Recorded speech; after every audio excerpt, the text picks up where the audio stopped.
Want to patent your invention? The chance is near.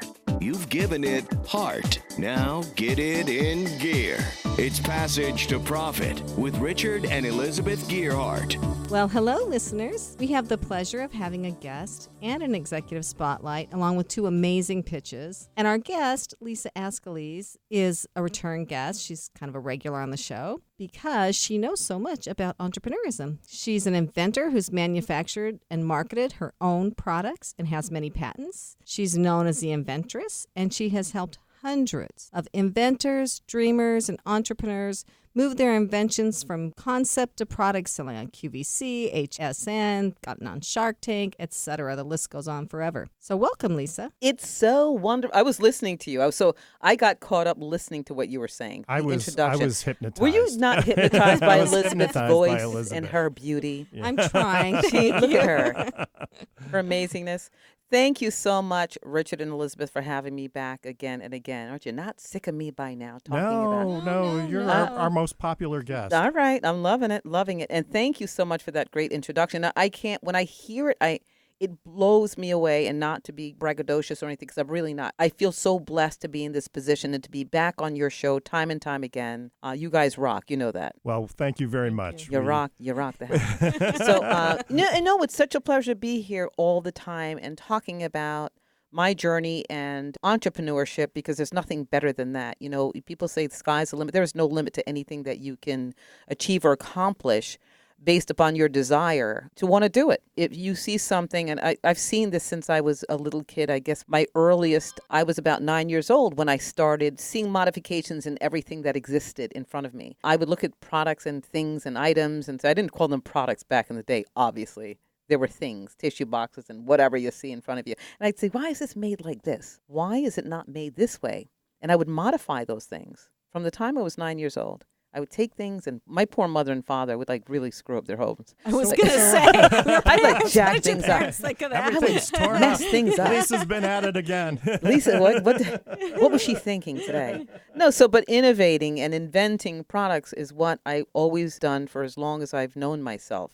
I've lived it, and I've dreamed it, and this is what I'm doing today. I'm helping, not only developing products for myself and my family, and seeing changes in products that currently exist and creating solution-oriented products, but helping other people to see the same thing. Many people come to me and say, you know, I have this vision, and I've had it for 10 years or 15 years. Then I saw it on the shelf. I saw my same invention that I thought of on the shelf. And that's the worst thing in the world, by the way. We get more clients who fall into that category, and they say, I'm not going to let it happen a second time. Not this time. Not this time. So when you see it, envision it and do it. Again, I'm so grateful to be in this space, and thank you again for having me. That was a long introduction to myself. No, that was wonderful. So speaking of success stories, though, I'd like to bring up Kevin Lane. He's done so many fantastic things, and you've helped him out so much. And we're doing a special on Kevin on Instagram right now. So if you want to go to our Passage to Profit Show Instagram page, you're going to see all sorts of stories about Kevin Lane and Create a Castle.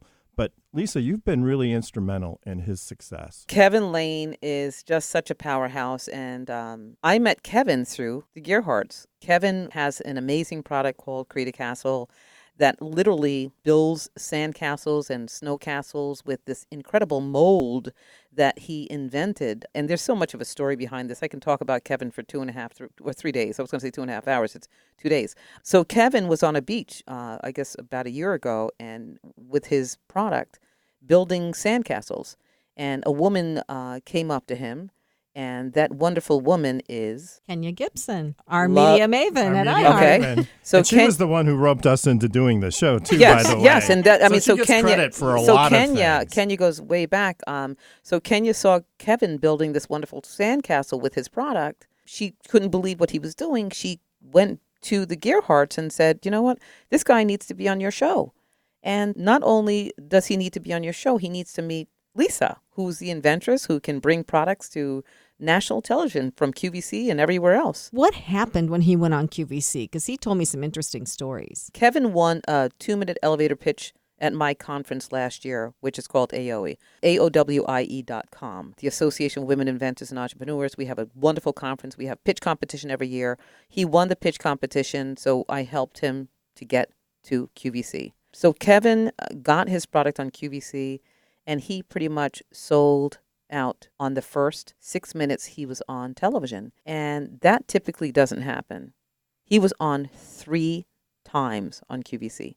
3 times. Wow. So recently, I know that Kevin was picked up. Someone saw that he was on QVC and did a whole lot of stuff, and I know he just got a whole lot of POs from a giant big box store. So Kevin, you talk about marketing and branding. This man is on point. He brings his product and puts it in your face.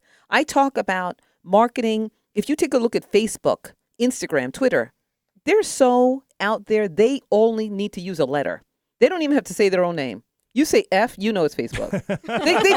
they say the letter F, you know, Facebook. Well, you see a camera, you know it's Passage to Profit, it's P. It's P. That's it. It's P. Oh, yep. So this is what Kevin's doing right now. He's creating a brand the same way Facebook has created a brand for themselves. The same way Instagram has created a brand that you only see their logo and you know what it is. People know who Create a Castle is because he's put it out there.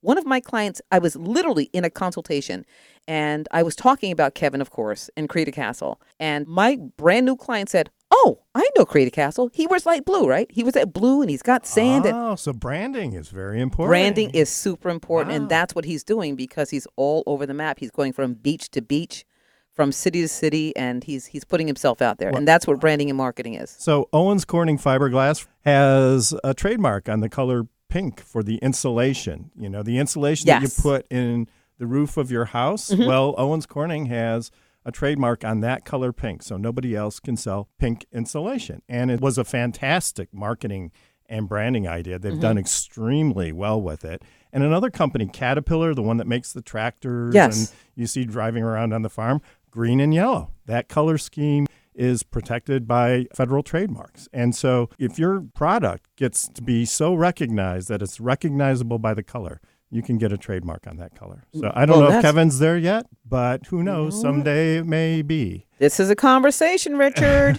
What amazes me is, okay, building sandcastles, really? I mean, you could do that with your hands. You don't really have to have something. The product is very innovative and very fun to use, and it has all little extra things like lights and stuff. But really, you could do all of that and be sitting there with a warehouse full. It's really the marketing that lets everybody know they're there, and that's how you sell things. Yeah, so many of my clients, before they even develop a product, they'll say to me, "How can you get me to QVC?" I say, "You haven't even built a product yet. Let's figure out the product." And putting the cart before the horse. Putting the cart before the horse. Once you get your product in the warehouse, well, prior to getting it in the warehouse, when you're in manufacturing, let's make a list of where you want to see your product being sold. So what kind of product really does well on QVC? What do you tell your clients? If they want to be on QVC, your product has to hit these bullet points. What are those bullet points? Well, you need to look good. I mean, if you take a look at Shark Tank, number one, you're all dressed up and ready to go. You have your shiny shoes on. You got your nice jacket on. You're all buttoned up. Your hair's not a mess. Like mine is a little jacked up right now from these headsets. For God's sake, a little Lisa, jacked up. I have never seen Lisa looking less than perfect. On a scale of 1 to 10, she's a 20. Okay, you're crazy. But anyway, you need to be all buttoned up when you present a product. And you never know when you're going to change somebody's mind. Even if it's not a product that they typically take, you need to show your wares. You need to show how this product makes a difference in society, how it's a solution-oriented product. And I have to say, QVC, HSN, Shop HQ, they're like retail stores now. They're selling everything from Nathan's hot dogs to Michael Kors bags to you name it, they're selling it. So if you go in with a good backstory and a reason why everyone should buy your product, you could possibly be in. I'm not making any promises, but I'm saying make a difference, make your look different from anybody else's. Look authentic and have a backstory. I think you want to have a product that has broad appeal, too, 100%. Right? And niche products, I think they're a little bit harder to do on QVC, right? But Absolutely. maybe they take some. No, I mean, the demographic is typically women between the ages of 35 and now over. You know, because obviously we're getting older these days. We're healthier. But, I mean, yes, you need to have a product that you take a look at your market. I mean, take a look at your demographics. Look at QVC and HSN. Most people say, I want to be on QVC. Well, why? Take a look at what they're selling, and do you fit there? It's not just QVC. It's back of your trunk. It's your website. Well, now it doesn't have to be in the back of your trunk. You can have your own website, your own Facebook page. You can sell products on Facebook and everywhere else. But part of the QVC experience is the exposure that your product gets. Bed Bath & Beyond and other retail outlets that routinely pick up products that are on QVC and other shopping networks. So part of it is the exposure. I mean, is QVC profitable for the people who are pitching projects, or are they really just more into the after sales? Okay, so QVC or any television network is in for, nobody's doing you a favor, by the way. When you get on QVC, it's because they think the product is going to sell. They're not doing anybody favors and saying, oh, let's just give this product a chance because we like this person. That's not what it's about. So when they bring a product on, they're looking to make money. They're looking to make a profit. The folks coming in need to understand their numbers before you go in, because you may not be profitable, but you have a wonderful marketing space. Right. It's a wonderful space to market your product like never before. You get basically a national platform, which most entrepreneurs can't get unless you're on QVC. Yes, that's true. But I have a point to make. Just because you've been on QVC does not mean it's over. Take that platform and run with it. When you've been on QVC, it needs to be all over your website, all over social media, like Kevin's done. Create a Castle. He has taken that opportunity and built on it over and over again, and you can't stop. Don't be a one-hit wonder because you've been on something. Take the tools that you've gotten. Take that whole emblem, that logo that QVC has, that everyone sees, and run with it. They tell you, put it on your website, because when you click on it, guess what? You come to our website. And iHeart is very particular, too, about who gets to use their logo. But if you're on Passage to Profit, you do get to use the iHeart logo on your branding. And so if you have a project and you'd like to be on the show, please contact us. And in addition to getting a great experience and great exposure, you get to use the iHeart logo, which can really help you promote your brand. And I love every minute of it. You know you're all over my website, right? Absolutely. Well, did I even ask you? Probably. I think we told you you could. I think you did tell me. I don't think I do. I'm very careful. I think you have a new website too, with like you glamming it out, I right? am. Yeah, you're totally glammed on that website. Do you see the spin? I'm on there with my heels and I'm spinning with my long coat. It's you. It's totally you, Lisa. I don't think I'm going to do that on the Gerhardt Law website, though. Oh, you're all about it. I'm following. Yeah. Listen, honey. But I want to get back to one more thing about Kevin, though. Yes. That I thought was really impressive, and I think you helped him with this, Lisa. He has sandcastles for when you're on the beach in the summer. And his thought was, well, I can sell them to Australia in the winter. But then he turned them into snow castle builders so he could sell them all winter long. Yes, he did. That's being picked up left and right. When he was on Kelly and Ryan last year, I believe it was, everybody flipped out. He was on the toy segment. And when Kelly and Ryan saw the snow and they saw that he was building it out of snow, they just went absolutely nuts. Not only was it because here we live on the East Coast, we get lots of snow, and they went nuts. Anderson Cooper was on the show the day that Create a Castle was on, and he took one. Kelly said, put this right in his limousine because he's going to be playing with that all winter long. So I think the point... It's kind of funny to think of Anderson Cooper at the beach. Anderson Cooper, I spoke with Kevin last night. I said, get in touch with Anderson right now because the winter's coming. We're about to hit many snow days, and he'll be out in the snow playing with that bad boy. Yeah, he will. And the point I believe he will. Yes, he will. I'm speaking that into existence. So the point, though, I was trying to get to is that if you have something you've made that you want to sell, you should really brainstorm with a marketing expert like Lisa and say, well, I want to sell this to 5-year-old kids to do this with it, and have her or yourself or somebody else look at it and say, yeah, but you got a whole nother market over here. Yeah. So do the marketing in these 5 different segments. Don't just stick to one. Mm-hmm. Yeah, right? You got to broaden your horizons for 100%. And I'd love to be able to speak with all of you about this. I mean, you can go to my website, inventingatoz.com. That's inventingatoz.com. You can email me, info@inventingatoz.com. And let me tell you something. I return my emails. I return my phone calls. In fact, I'll give you a shout out for my phone number. It's 732-647-5433. That's 732-647-5433. I will sit and consult with you and brainstorm, tweak. And of course, once we come up with something that makes sense, I'll then send you over to Richard and Elizabeth. If you couldn't write down that phone number, don't worry, because the podcast comes out tomorrow and you can hear it there. We have many listeners who hear the show and they love Lisa and they contact her and they get great advice. So yes, but go to Passage to Profit. You know what? Figure out how to get on the show and you will be elated. You'll have a blast with two great and fun people. I won't get into too much detail because I'll be giving too much away. They need to come and meet you and figure out how they can get on your show. On Passage to Profit, WOR 710. We'll be back right after this commercial break. There's never been a better time to start your own business. The opportunities are infinite and only limited by your imagination and enthusiasm. At Gearhart Law, we believe the most successful companies all have one thing in common. They start with a solid foundation first. Gearhart Law has years of experience protecting entrepreneurs' ideas and brands using patent, trademark, and copyright protection. So if you have a new consumer product, a new software application that you're planning to build or sell, or a brand or company name that you want to protect, contact the experts at www.gearhartlaw.com. Our professionals will create a custom strategy designed to fit your needs and your budget. All of our attorneys are passionate about protection, licensed and qualified to represent you before the United States Patent and Trademark Office. Don't start your project without calling us first. Visit gearhartlaw.com. Together, we can change the world. Visit GEARHARTLAW.com. This ad has been read by a non-attorney spokesperson.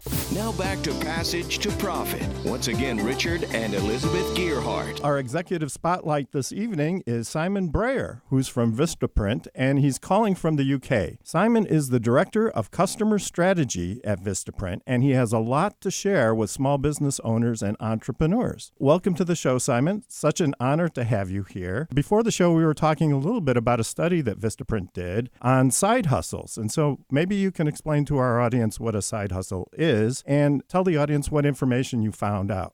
We conducted an online survey amongst the U.S. population, 2,000 actually, adults, to understand their perceptions and their drivers for starting a side hustle. So if I explain firstly what a side hustle is, a side hustle is essentially a side business in addition to what might be your kind of primary income stream or your primary job. And I think what we found really interesting, although given our area of expertise, maybe not so surprising, is that side hustles have become increasingly mainstream over the last few years in the U.S. And it was encouraging to see so many Americans essentially running a passion-based project on the side. That's really interesting because I'm getting closer to retirement in my career, and I worked for large companies before starting Gearhart Law. And having the side hustle was always sort of frowned on, right? People wanted you to devote your full time to the main company. And based on your statistics, it sounds like maybe primary employers aren't so concerned about that anymore. Well, that's an interesting perception.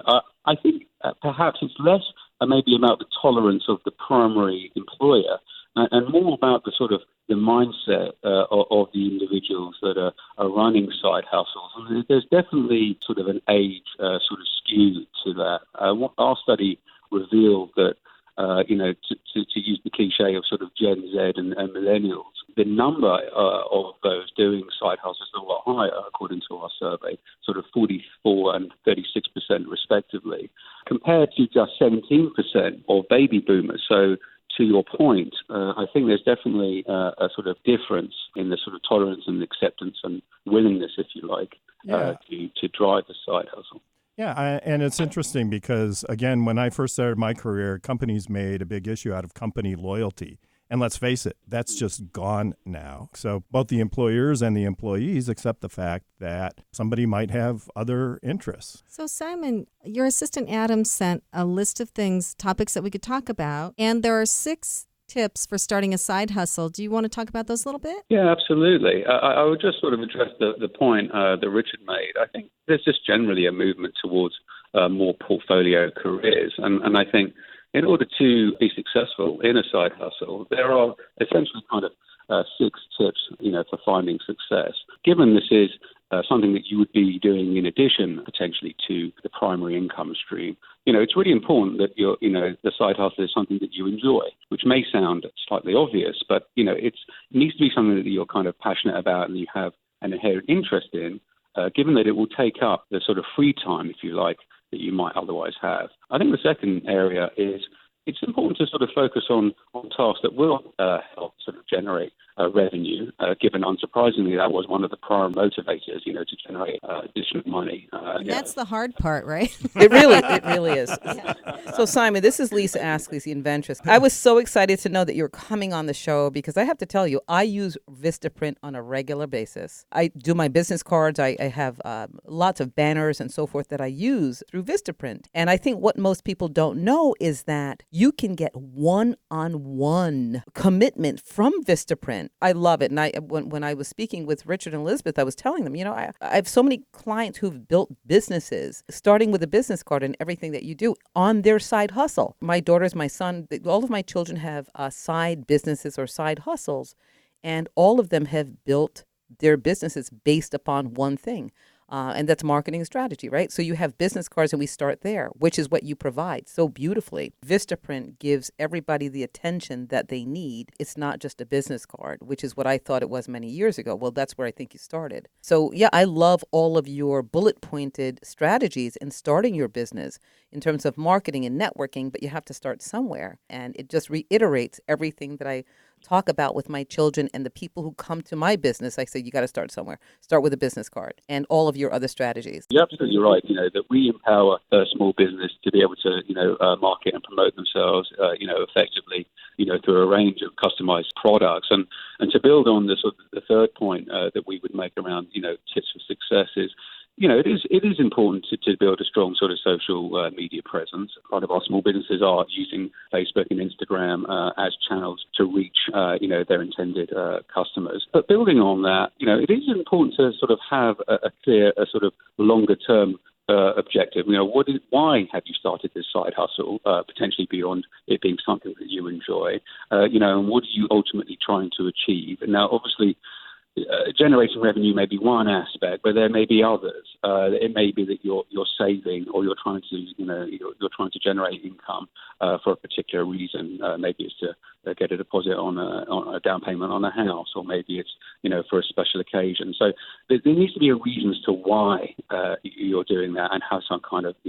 goal in mind. It is unsurprisingly important to leverage word of mouth marketing, and I think a lot of the products that we offer to small businesses enable you to do that. And then the sixth point, which I think is really interesting and also critically important, is to network with people who run side businesses, so that you can sort of learn from what they do and how they do that. So the network effect and network learning is really quite critical. We know that some of our small business owners like and seek out other like-minded businesses for that sort of advice and direction, and it can be tough being a small business owner, wearing multiple hats with many things to do. So actually reaching out and connecting with like-minded individuals can be extremely beneficial. And I think there's a lot of side hustles that are associated with crafts or around making things. People have hobbies. They like to make things. How do people know when they're ready to make the leap from part-time side hustle to full-time entrepreneur? I think when the amount of time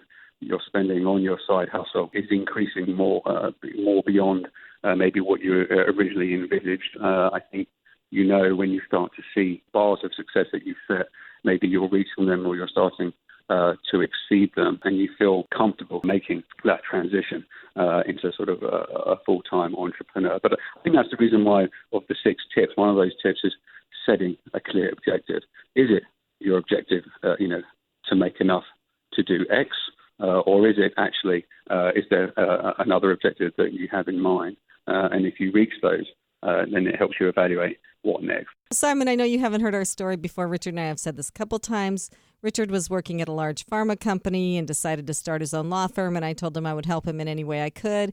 And we had both come from big corporations, and what a shock it was to us that marketing is important. That's right. And I think when I looked at your site just a couple of days ago, what blew me away was I could go to you saying, I want to start this company, and I think I kind of want a logo that looks like this. I need to find a name. And I could end up with a completed website and tchotchkes, and everything matches. It's all cohesive. She was so excited when she saw that. Elizabeth does the marketing for our firm, and you could have like a cohesive brand platform where everything that you need for the business is branded in the same way. And Vistaprint has people who will help you come up with that branding scheme. We, as I said earlier, want to sort of empower small businesses, to promote themselves in the most sort of impactful way. And so, we offer, a range of services that will help our small business owners design their products to have that maximum impact. And, there are articles in our Ideas and Advice page that talk about the importance of branding and having consistency, across the materials that you create, because ultimately it needs to all come from the same place, and deliver, the unique selling point or the message that you're trying to communicate about your business. That's what I love about working with your company also. You did. I mean, for me, and this is many years in the making, when I go to your Salesforce and I go online and I make that phone call and I ask for someone to help, they take a look at what I've previously done, all of my logos and my website, because I want to change my card. And they say, well, let's keep the same brand going. And that's what Vistaprint does. And I really hats off to what you guys do. And many people don't know. They kind of go out to different companies, but you guys have kept it together for me. All of my business cards, all of my banners match because your team has done a wonderful job. Everybody, this has been Simon Breyer, and he's the Director of Customer Strategy at Vistaprint. It's been very interesting and very informative, and we really appreciate the time that you spent with us. Great meeting you, Simon. It was lovely meeting you all, and have a good rest of the day. You're listening to Passage to Profit with Richard and Elizabeth Gerhardt, and our special guest this evening, Lisa Ascolese, the Inventress. We'll be right back after this message. What are entrepreneurs' most valuable assets? Their passion and ideas. We can't protect your passion, but we can protect your ideas. Trust Gerhardt Law to protect your ideas with premier patent, trademark, and copyright services. There's never been a better time to start your own business. Contact us at GerhardtLaw.com. At Gerhardt Law, we have years of experience protecting entrepreneurs' ideas and brands using patent, trademark, and copyright protection. So if you have a new consumer product, a new software application that you're planning to build or sell, or a brand or company name that you want to protect, contact the experts at Gerhardt Law. www.gerhardtlaw.com. Don't let the wrong protection strategy ruin your business. All of our attorneys are passionate about protection and are licensed and qualified to represent you before the United States Patent and Trademark Office. Don't start your project without calling us first. Contact Gerhardt Law on the web at GERHARTLAW.com. Together, we can change the world. This ad has been read by a non-attorney spokesperson.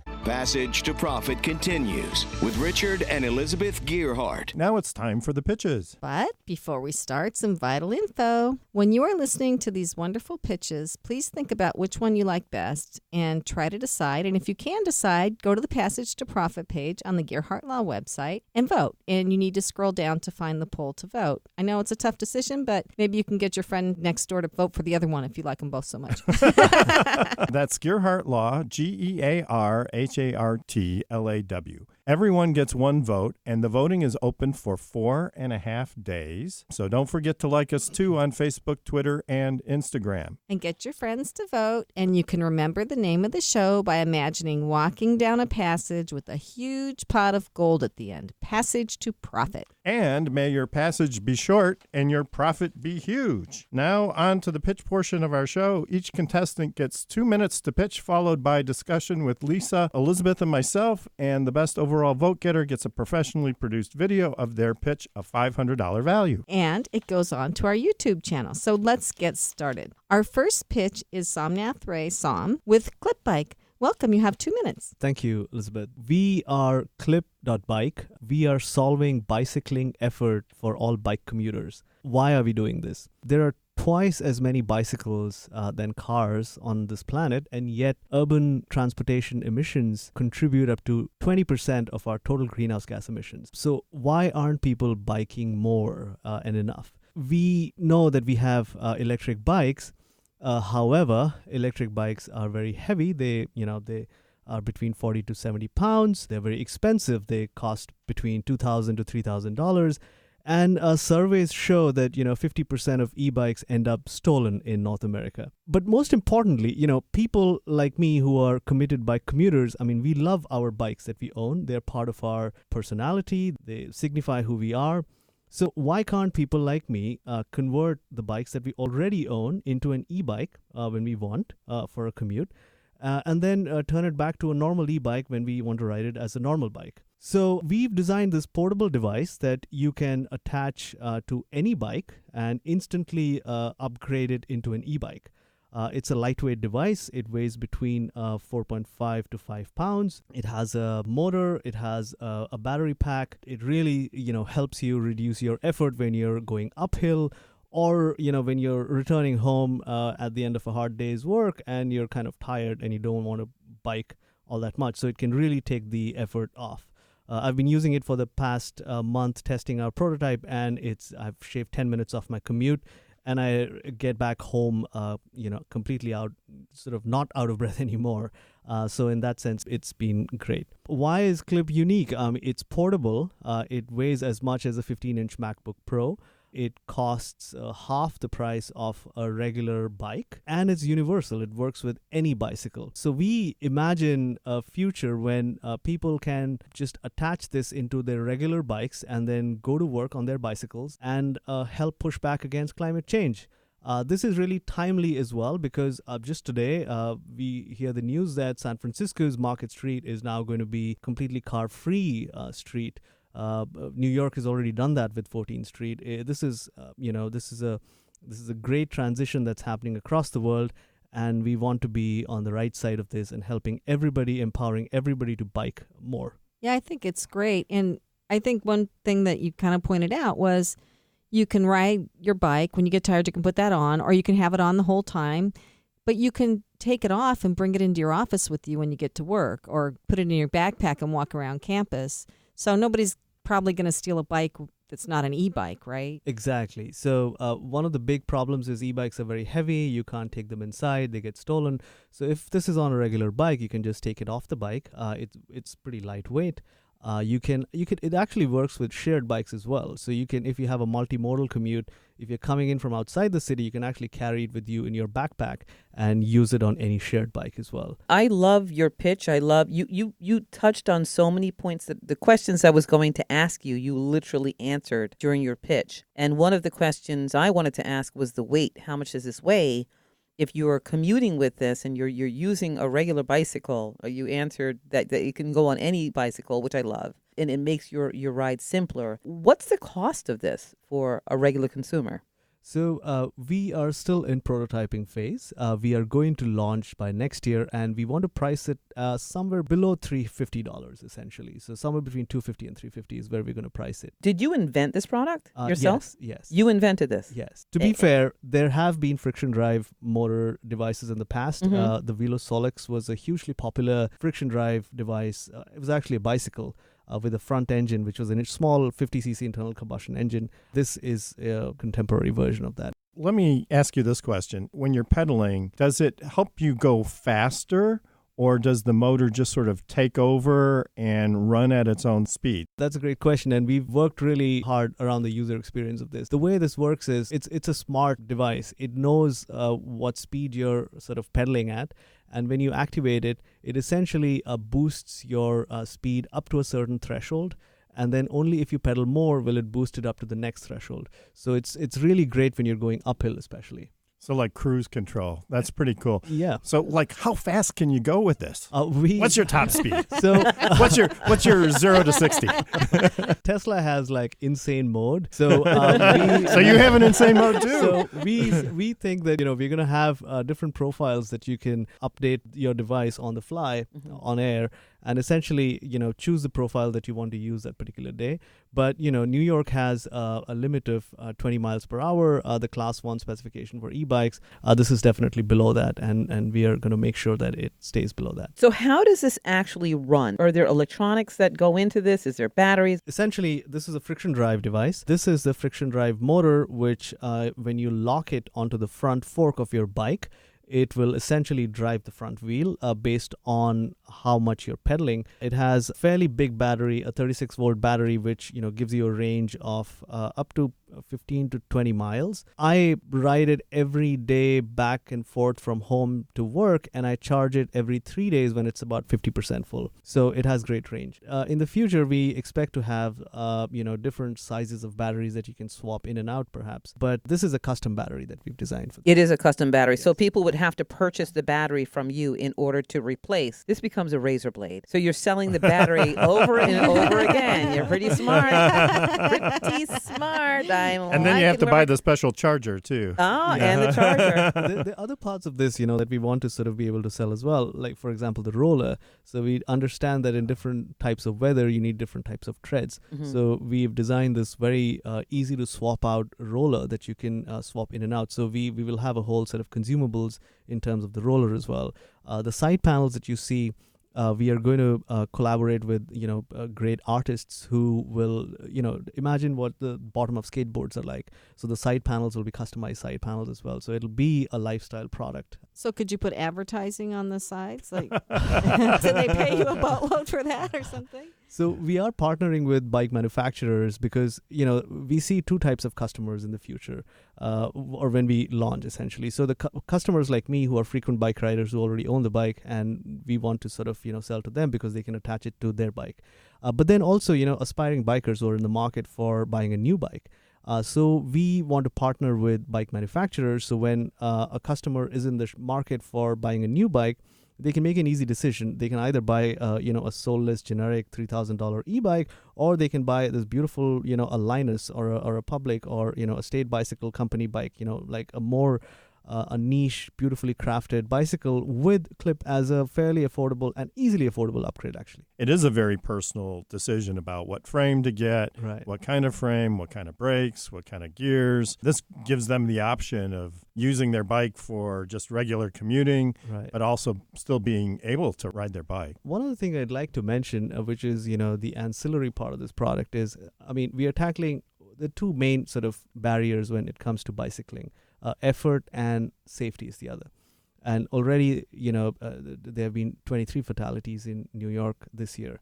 So we see safety as something that we must tackle, and we should sort of, use technology to help tackle that. So we are sort of developing an app as well, which becomes a way for people to become aware of if there are bicycle lane infractions, to help the city send, more policing in those zones. So this device will have other hardware upgrades like a camera, which, you can easily take photographs of bicycle lanes that are blocked or bicycle lanes that are, bad infrastructure. Is there a light indicator? Do you have like a little fuel valve on the on the Yes. battery so you know you have how much you have left? No, absolutely. We have this right here. And there's going to be, this is the prototype. So as we're developing, there's a lot of interesting things that are coming to this.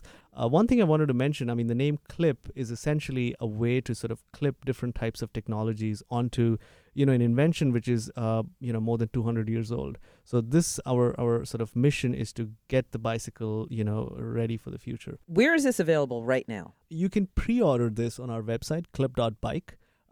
We are setting up a pre-order list that when we launch, you will be the first to get this next year. The pre-orders are we are essentially just getting your details on where you're riding, so that it's more like a list of people who are interested in buying this. So if you go and pre-order, you will be on our list. When we launch, you will be one of the first few people to know in advance before we actually go to market. This is really pretty cool and pretty interesting. Clip.bike, just spelled just like it sounds, CLIP.BIKE.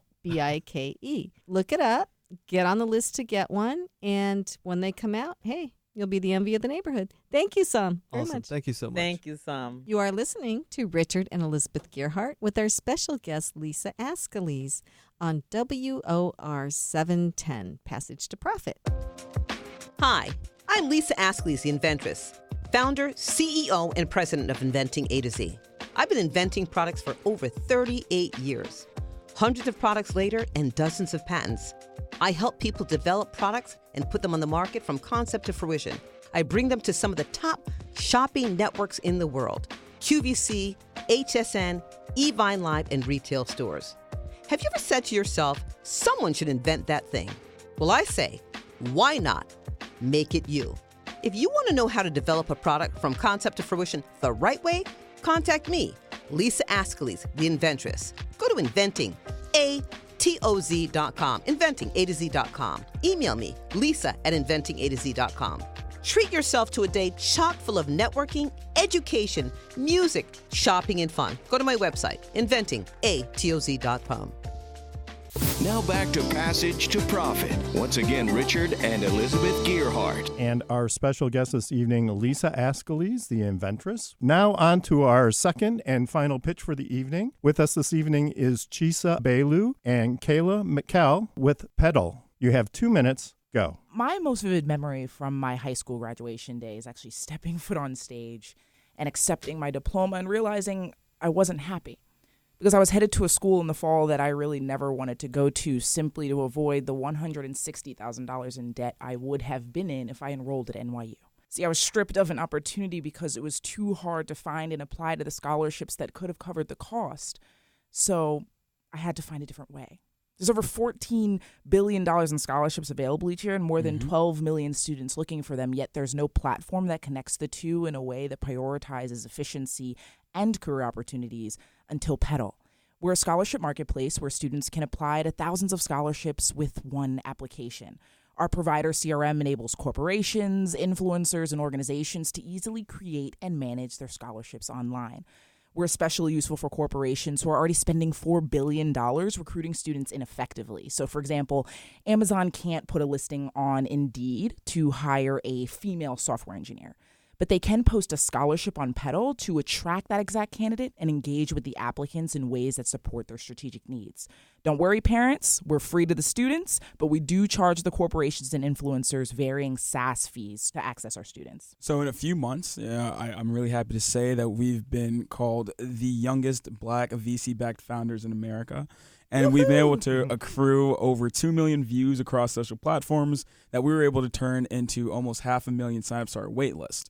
And now that our application is actually live, we're doing 30% month over month, and we were able to achieve the first set of that 500,000 with $0 marketing fee, right? So our lead investor for our current round is Amazon's venture fund, Newark Venture Partners, based out of Newark, New Jersey. Shouts to Brick City, all right?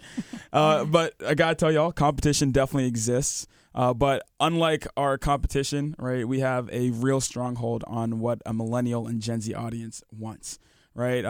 As two individuals that are not too far removed from college, I can confidently tell you that if any of those other guys worked, we would not have created Pedal, right? So my name's Chisa Bailu. My background consists of marketing and production, where I was actually at Google, MSNBC, and I worked on this floor here at the Elvis Duran Show. iHeartRadio, big part of my lifestyle. Wow. Yes.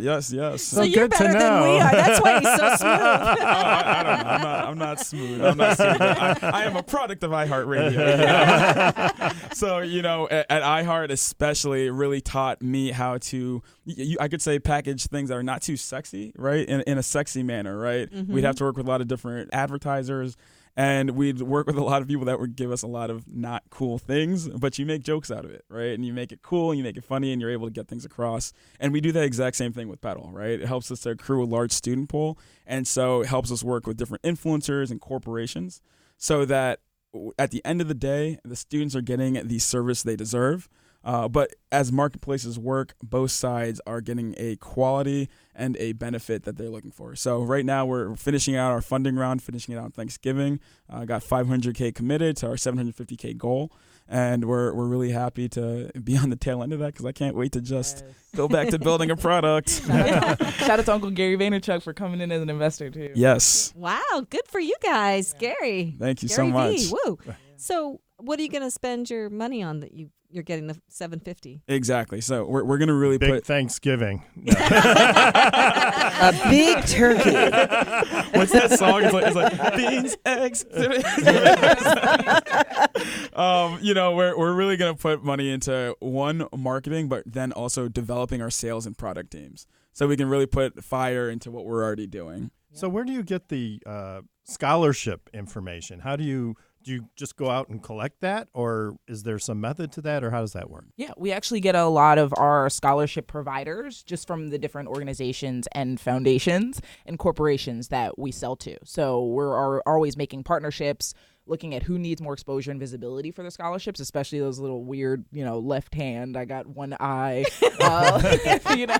scholarships, and then also corporations as well. But, I don't have any statistics on this, but I have heard that there are a lot of scholarships that people never even apply for. Oh, yeah. And it's just if you just need to know about it. Oh, yeah. And, maybe write a one-page essay or something, and they don't even get submissions for that. Yeah, right. You're totally right. The scholarship industry as a whole is just extremely archaic, and on the other side of it, scholarships take a lot of time, right? People ask a lot of these same things in different ways, which is really why we really went about that common application process to make sure that it's a seamless means for the student, but as a foundation, organization, celebrity, or corporation, they're getting what they need out of it as well. Well, to get to Kayla's point for a minute, so do you help the students find the right one to apply to as well? Can you do like keyword searches or something? So we actually use AI matching technology to match those students with the scholarships they're eligible for. So they'll never see a scholarship on our site that they're not actually eligible to apply to.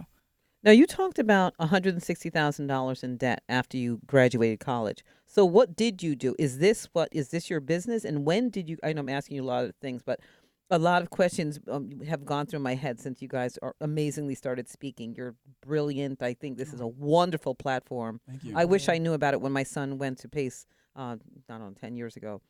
Spending a lot of money, and I think I'm still paying for student loans. I think. So you talk wouldn't be the about first, yeah. So did you go to college? Did you finish, or is this your business? And Yeah, so I actually, because I resonated with the problem so much, is the reason why I helped Cheesa build Pedal. So I actually wanted to go to NYU. That was my dream school. And I ended up not going because I got my financial aid package back and found out that I would have been in about $160,000 in debt in total once I graduated. So I ended up going to Rutgers University on academic scholarship. So good for you. Yeah. Congratulations. Still a very, very good school. Very wonderful smart. school. Great Yes, school. absolutely. Don't regret it. So you went into marketing? Is that what your degree is? No, we're actually both journalism and media studies. Shouts to J School. Oh. Yeah. They always said it was a wasted degree. Jokes on look at us now. Soon all the way to the bank. Amen. Amen. Yes. Can I just interject something here? So we've had people that say you don't need a college degree, you can do a lot of stuff. And some people probably don't. But Yeah. I think if you are the kind of person that needs a college degree or wants one, no matter what, you get that degree and it helps you in life. Definitely. For sure. Yeah. For sure.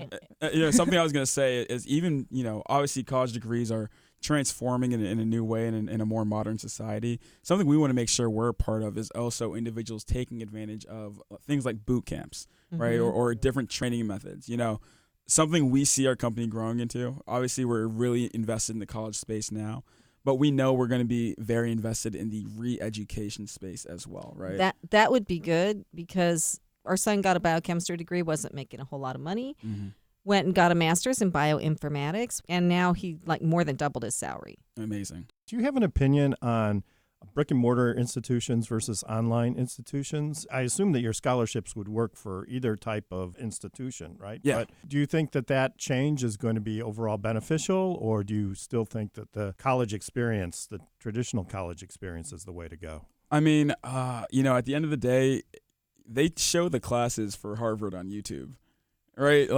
Because they know that people aren't going to Harvard for what's just taking place in class, right? That's not the differentiator between someone that graduates from Harvard and someone that graduates not from Harvard. But it's typically the network that they're amassing that is to take them or lead them throughout their career, right? So it's undebatable.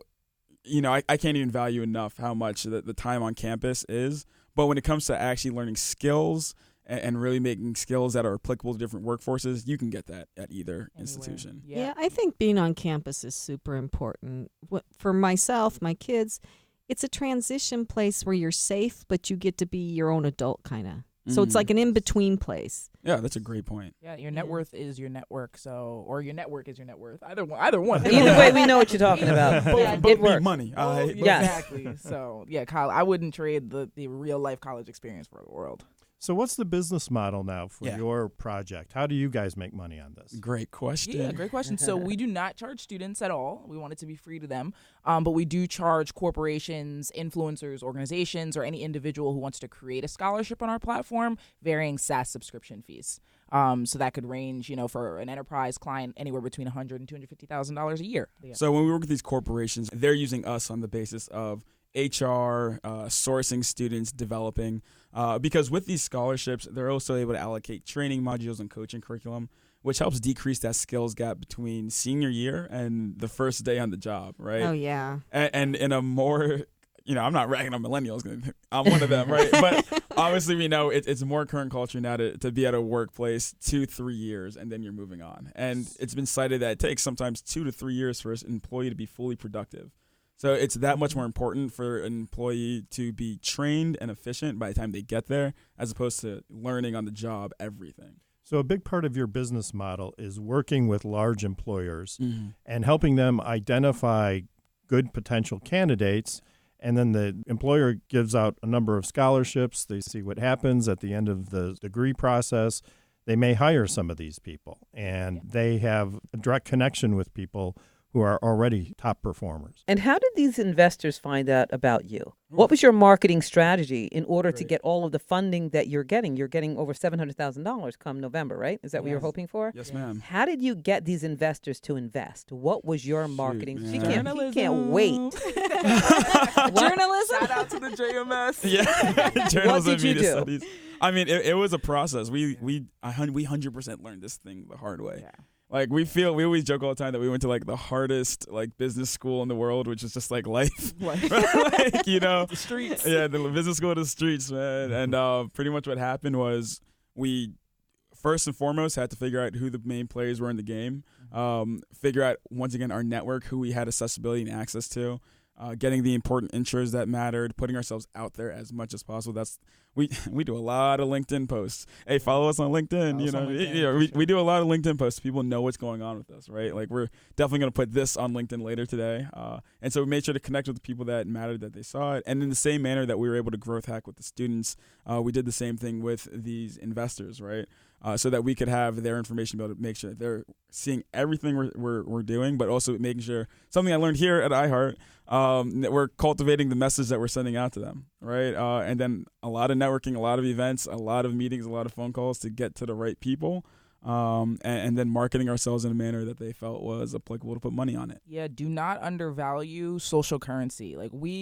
I think that we did not have the capital in the beginning of this process to really learn quickly and iterate quickly, because sometimes it takes capital to do that, especially when you're building a tech product. But what we did for the last 2 years was build solid relationships that now we're cashing in on. And that was one of the and also going out. When Jesus says go out and get your name out there, do it. Like there was a day, I'm sorry, Cooney, I love you, but I snuck into a Cooney event that was only for Cooney students. And Gary Vaynerchuk was at.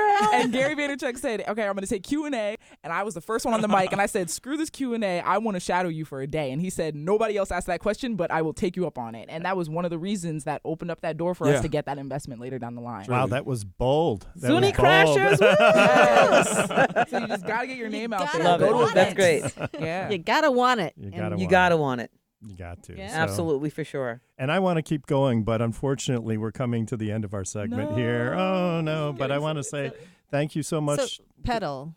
Yes, pedal. Yes, pedal spelled P-E-D-U-L. And why do we spell it like that, Chiza? Because EDU education is at the middle of everything we do, and we believe education is the bridge between P, purpose, and L, life. Pedal. Pedal. .com. P-E-D-U-L.com. Don't forget to Follow us at We Are Pedal. get a trademark on that. So Yes. you're listening to Passage to Profit. Thank you, Chiza and Kayla. Again, you. When is your product going to go live again? They can use It's it right live. now. You can use it now. You can use it right now. And Use what it is the right now. website again? www.pedul.com. Pedal. So all those seniors that are looking at colleges right Come now. through, baby. Oh, come through, please. Yeah. Sign up. Come through. So Save don't yourself. don't give Don't up miss on this your opportunity. Yeah, don't give Sure. up on your favorite college until No, you've please gone don't. to the site, right? Yes. Absolutely. So fantastic having you on. It's been such a pleasure. We're so excited for you and your success. Thank y'all so much for having us. And we just keep hoping that you reach for the stars and continue to reach them. So you're listening to Passage to Profit with Richard and Elizabeth Gerhardt. We'll be right back. There's never been a better time to start your own business. The opportunities are infinite and only limited by your imagination and enthusiasm. At Gerhardt Law, we believe the most successful companies all have one thing in common. They start with a solid foundation first. Gerhardt Law has years of experience protecting entrepreneurs' ideas and brands using patent, trademark, and copyright protection. So if you have a new consumer product, a new software application that you're planning to build or sell, or a brand or company name that you want to protect, contact the experts at www.gerhardtlaw.com. Our professionals will create a custom strategy designed to fit your needs and your budget. All of our attorneys are passionate about protection, licensed and qualified to represent you before the United States Patent and Trademark Office. Don't start your project without calling us first. Visit GerhardtLaw.com. Together, we can change the world. Visit GerhardtLaw.com. This ad has been read by a non-attorney spokesperson. Now more with Richard and Elizabeth. Passage to Profit. Remember, everyone, to go to the Passage to Profit page at GerhardtLaw.com, GerhardtLaw, and vote for your favorite project. So, to summarize, our first pitch was by Sam Ray with Clip Bike. Clip.bike, CLIP.BIKE. It's the bike battery that helps you when you're tired. And our second pitch was by Chisa Abelu and Kayla Mikkel with Pedal, PEDUL.com. Find those scholarships. And our guest is Lisa Ascolese, and you can find her at Inventing A to Z, inventingatoz.com. And our executive spotlight was Simon Brer with Vistaprint. Now, Google Passage to Profit and make your choice. Remember, you can only vote once, and you have until next Friday at 10 a.m. to vote. The best overall vote getter for the show will receive a professionally produced video of their pitch, a $500 value. And before we sign off, thanks everybody that came today. I know it's a little bit of a hike from where you all live, but it was great having you here. Lisa, of course, was fantastic. Before we go, Lisa, do you have any final words of wisdom for our audience? Oh, I just want to say, keep on doing what you're doing. Keep dreaming big, because that's what we have. Dreams turn into realities. As we can see with the two pitch people we had here today, they really inspired me. And just keep on inspiring and keep on doing what you're doing. And I'm looking to stay in touch with all of you all the time. One more time. Keep on doing what you're doing. I can't wait to be in touch with all of you. And thank you, of course, Richard and Elizabeth. You guys rock. You inspire me. Continue to lift each other up 2 hands at a time. And you know, sometimes you got to use your foot, right? There are those days. There are those days. So we'd also like to thank our media maven, Kenya Gibson, our producer, Noah Fleischman, and the whole iHeart team. And don't forget to join us next week for another excellent speaker and another round of pitchers. And listeners, you can start thinking about what your pitch will be. And don't forget to like us on Facebook, Instagram, and Twitter. This is Richard and Elizabeth Gerhardt from Gerhardt Law on iHeartRadio with Passage to Profit, WOR 710, the voice of New York.